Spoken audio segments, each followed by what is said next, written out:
dropped something really cool on me. This one, CB&QRR, that stands for Chicago, Burlington, and Quincy Railroad Way. And it's a railroad tag of some kind. It's definitely got some age to it. My guess, it's probably period for the site, so mid-late 1800s. So that's a really cool find, man. Let's see if we get something else. So Terry's giving me the call. He's saying he's got either a coin or a button. Do you think so? Yeah, it's looking like a button to me as well. Yeah, I think that's exactly what that is, this smashed up button. That's a nice find, man. Let's see if we get something else. So here's Terry's button all brushed off. It is a two-piece. There is a shank on the back, but you flip it over and get it in just the right lighting. It may be smashed up, but there's an eagle and an eye. That's going to make that an infantry button. And Terry, who is a veteran, just so happens to be infantry. So that's a real great find for you, man. Congrats. Let's see if we get something else. So I am up into the tree roots real good here. And up came this thing. It has a heart pattern. Oh, what is that? That's got some really, really fancy script on it. I believe I see a B and something. Whatever this is, it looks very, very old. I have no clue what it is. Maybe a pin or a brooch of some kind. Whatever it is, it's really cool. I'll take it for sure. Let's see if we get something else. And here, I pulled it from about a foot deep. And you can see here, it would fit perfectly onto a cane because this is a cane topper. It is big, heavy piece of brass. Came in like a Clyde quarter. Lots of fancy flower patterns all over it. And there's the top of it. I'll take it. Let's see if we get something else.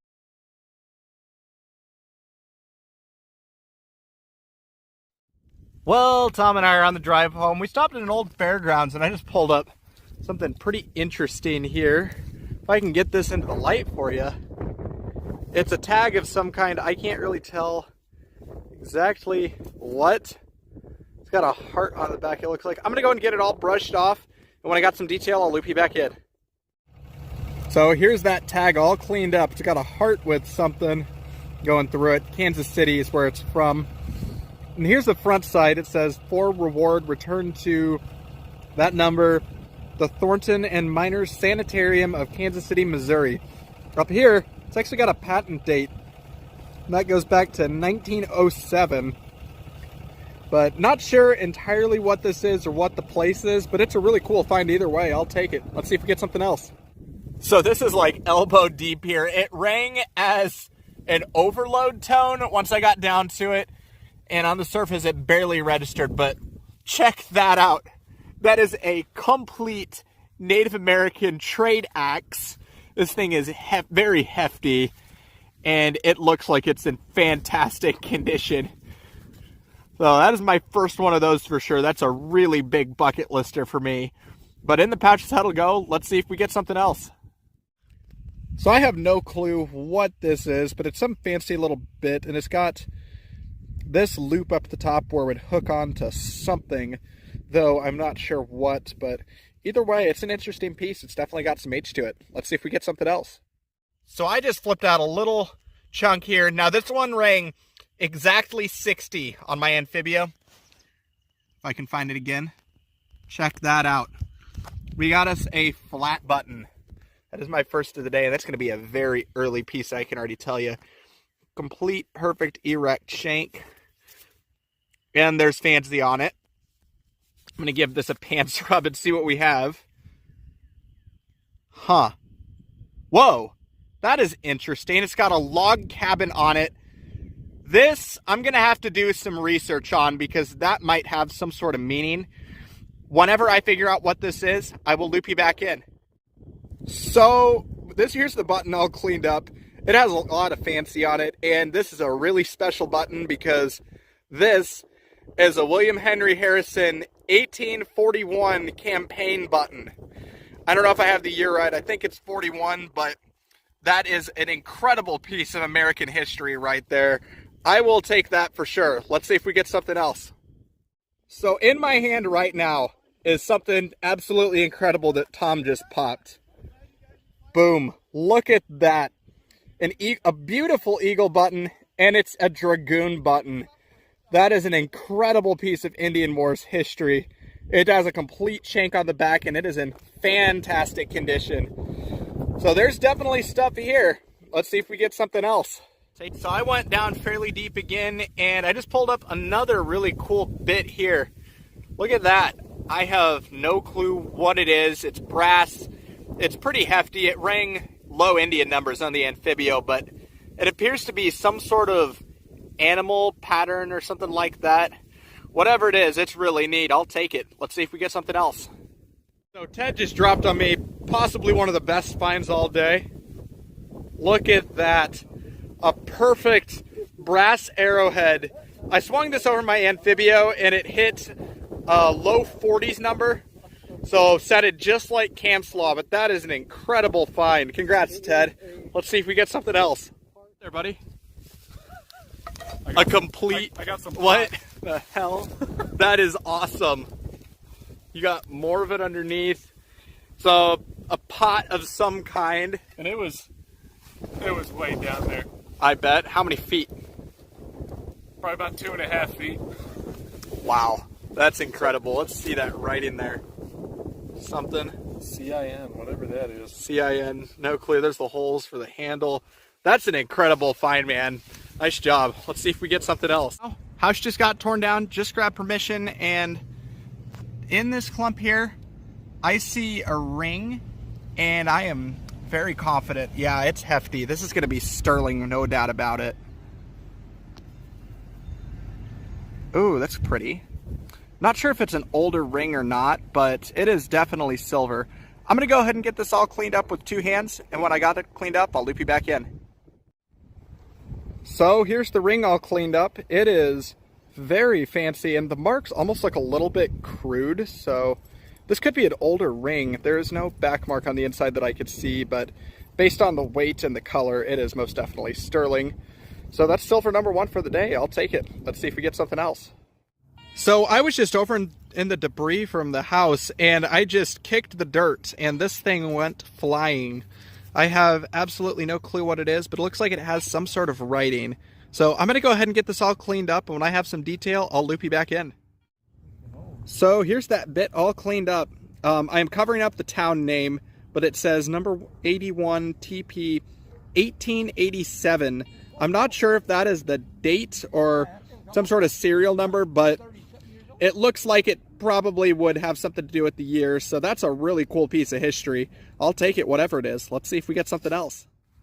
So this one was way down there, and I've got some sort of badge-looking thing right here, and I'm not sure what that says on it. It's got writing. Oh, it's a Chauffeur tag, 1923. Let's give that a pants rub and maybe we'll have some better detail. Yeah, there it is. Omaha Chauffeur 1923. That is a really cool find. That is my first ever Chauffeur tag, so I will take that. Let's see if we get something else. I think I have an idea of what it's going to be. I'm calling. I think I'm right. I think this might be my first ever Bennington marble. It's got blue glaze, and yeah, definitely a Bennington. So that is a great find. I will take that. So on the patch that'll go. Let's see if we get something else. I haven't had a good relic in a while. This here is some sort of little clip or something, as you can see, like a gator clip or something. But what's really cool about this piece is that if I get it on the clean side, I've got a really beautiful fancy pattern on it. So it is just like a little clip or something, but it just goes to show they don't make things like they used to. But I will take that. Let's see if we get something else. So this was right next to Jim's shield nickel. He's got a clip that looks almost identical to the one I found earlier, but his has got a lot of fancy, oh, it's got writing on it too, so we might be able to figure out what it is. Common Sense is what it says, and it's got the scroll work on it.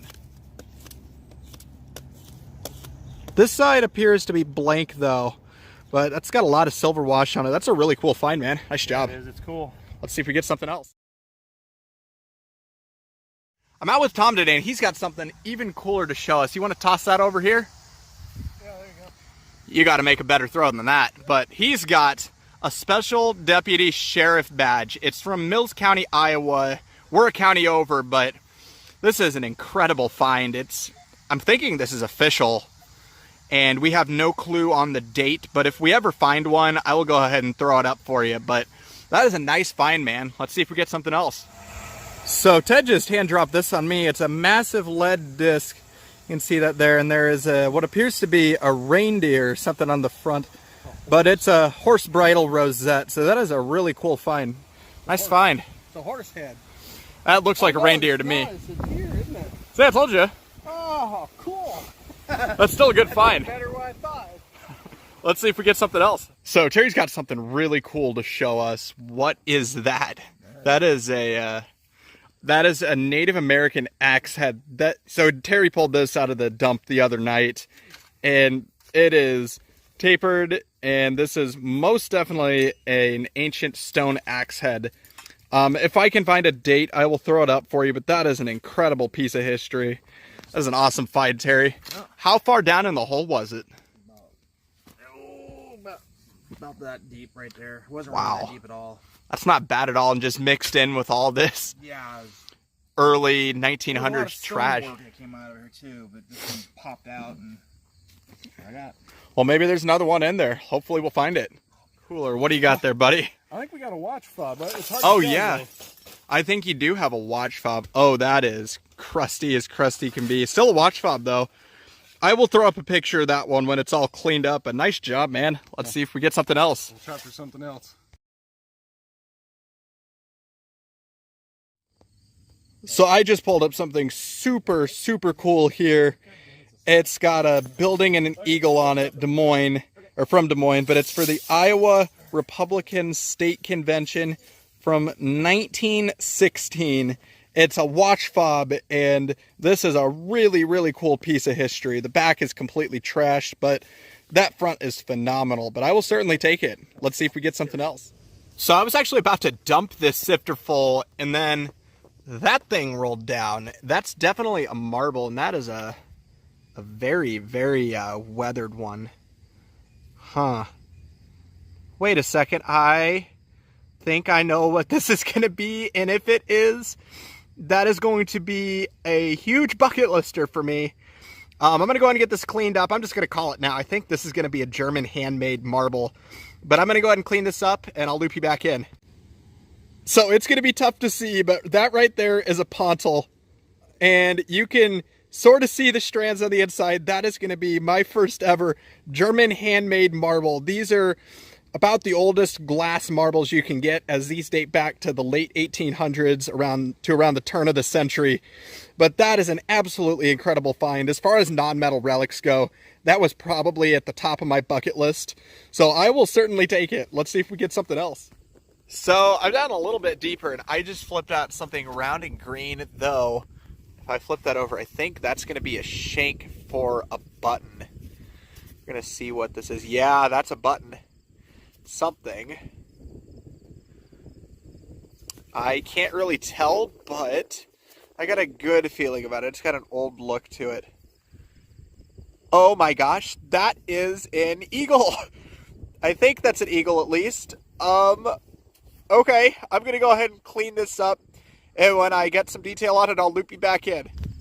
So here's the button all cleaned up. That is, without a doubt, an eagle button. However, there is no I or D for dragoon, or I would be infantry, or A for artillery, or anything like that on the shield. So I'm going to have to do some research on this one and loop you back in with what exactly this is. In fact, I'll actually put it right down below when I figure it out. Here's the back of the button, though. It's got a shank. It's a two-piece, and you can just sort of see a little bit of a back mark coming through, but I'm absolutely thrilled with that find. I will certainly take it. Let's see if we get something else. It doesn't look like it, but I really had to work for this one. I probably pulled 5 or 6 nails out of this hole, but I got something round. It's got an American flag on it, and actually, I think it's a bent-up watch fob. I'm not going to try and unbend this one in the field, but it's definitely got a writing on it, so I'm going to go ahead and clean this up a little bit better, and I'll loop you back in. Well, as far as watch fobs go, I'd say this is a pretty good one. The date on it is 1908, and it is a Taft Sherman presidential campaign watch fob. So that is a really cool piece of American history. But there's definitely old stuff here. Ted says this is the second Taft Sherman item to come from this site, so hopefully we'll have some more old stuff soon. Welcome back to the marble spot. So the scenery has changed since the last time I was here. It is now fall. It is about 40 degrees cooler, and I'm just barely getting started, and I've already got a surface find. That there is going to be a fancy Bennington marble. I can already tell. It's called a fancy Bennington because there is more colors than just the standard blue or brown, but that is going to be a bucket lister for me, believe it or not. So I will certainly take that. Let's see if we get something else. Numbers. Okay. Numbers are, now it's hitting a little bit weird, but it's high tone is pretty consistent around 90. It's hard to jump when I change angles, but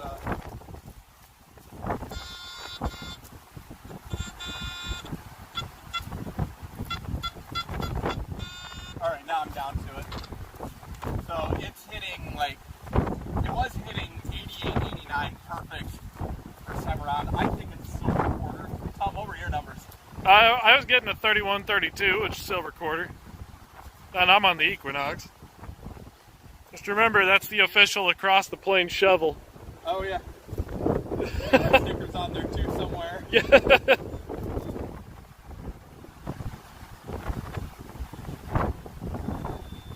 Oh, there you go. What? Oh, that's a ring. That's a ring. Alrighty. That is not what I was expecting. Oh, look at... Oh, it's a Native American one. Oh, dude, That's incredible. That is beautiful. Oh, my goodness. That is the last thing I was expecting to find on a live dig, nonetheless. Curse the live dig broken? Yeah, I'd say so. Let's here. I'll get it on your camera here. Get a close-up of that one. Look at that beauty. That's beautiful. Yeah, that's amazing. Here, I'll hand you back your camera. All right, sounds great. I'm gonna go ahead and clean that one up and we'll loop you in. So here's just a close-up of that ring. You can see the Native American birds on it. Beautiful turquoise stone in the middle. This is one thing I've always wanted to find. There's the sterling back mark on the inside, but that turquoise is probably the most beautiful stone that I can think of, and I am very thrilled to have this. So in the pouch that goes, let's see if we get something else. So this is why you got to dig the nail signals. Look at that beauty. That is possibly the prettiest iron arrowhead I think I have ever dug. And I'm going to get that a pants rub and see if we can get some of that dirt off. But look at that. That is a beauty. I will certainly take it. So in the pouch that'll go. Let's see if we get something else. Then what you... Oh, that's pretty. Yeah, it looks like there's a button. It's long gone now. Looks like artillery, yeah. Oh, that's cool. So I've got this rolled up, tacoed over thing here. I didn't really think much of it. I thought it was a piece of Canslaw, to be honest, because that's the number it gave. But I showed it to Ted because it wiped so clean. Turns out this is a silver tinkler. So a tinkler is like a little noise-making thing. They'd string a bunch of them onto a ceremonial dress or something like that to make noise while they danced. And this one happens to be made of silver, so I just got real treasure here. But I will take it. Let's see if we get something else. Big enough to hold a person down. Sorry, I'm a little bit out of breath. I just sprinted over here all the way from the truck that's... I'm not going to show the scenery, but it's a little bit far away. But Ted pulled up this, and what did you say that was? A trap, a double spring trap. A double spring trap. Beaver trap or bear trap or wolf trap, whatever you want. That's so cool. But it's big and it's old. Human trap. Oh yeah, you got all the chain and horse tack rings and all that stuff. Oh, that's not a horse tack Or not ring. horse tack ring, but... So what had happened is they would, you dig a hole and set it down in there just a little bit, and then you compress these springs. Now he had the pan for it, but you flip this over, and this holds down the jaw, this little dog right here. And then you just kind of lightly spread the dirt over it so it's hiding underneath. So, and then of course you got this probably jump some giant stake holding this one down. 'Cause Something to whatever anchor you it. catch with this is going to be big. I bet. That's so cool. That hole got real big. Yeah, nice job, Ted. Is that a monster? Well, let's see if we get something. So Tom says he's got something here. That looks like a flat button. And if I can get that to focus, I'm not sure I see anything on it. But oh, there's a shank. It's a very crude one. That's an old button there. Oh yeah, and it only rang up as a 16 on here. I thought for sure it was going to be a shotgun shell. Oh yeah, that sounds like a shotgun shell. I mean, it was, that's even too deep. It was shallower than that. Wow, that's impressive. That's a nice find though. Let's see if we get something. So Terry and I have moved on to the dump, and I think I've got a bucket lister. That there is going to be a pair of glasses complete, and we're gonna see if, oh, they're starting to break just a bit. So I'm gonna be careful with these, but that's a really cool find. I will take it. Let's see if we get something else. So I just dug a copper penny signal, and that is not a copper penny. That is a massive ring, and that looks shiny. Oh, beautiful clean wipe on that. That has got to be sterling. There's no doubt about that. Wow. That is a massive stone in there too. Let's see if maybe we can get a mark off the inside. It's a little bit dirty. It doesn't look like the oldest ring in the world in my opinion, but it's very heavy. I'm going to go ahead and clean this up, and I'll loop you back in. So here's the ring, the best I'm going to get this cleaned in the field. This thing is absolutely gorgeous. It is most definitely a modern ring. The way I can tell that it is modern is that the back mark inside, if I can get that to focus for you. It does not want to focus for me. But that is 925, the marker on the inside. Let's try this one last time. There we go. You can sort of see it, 925. So the older ones would either be unmarked or marked sterling. So again, not a very old ring, but still a really cool find. I will take silver. Let's see if we get something else.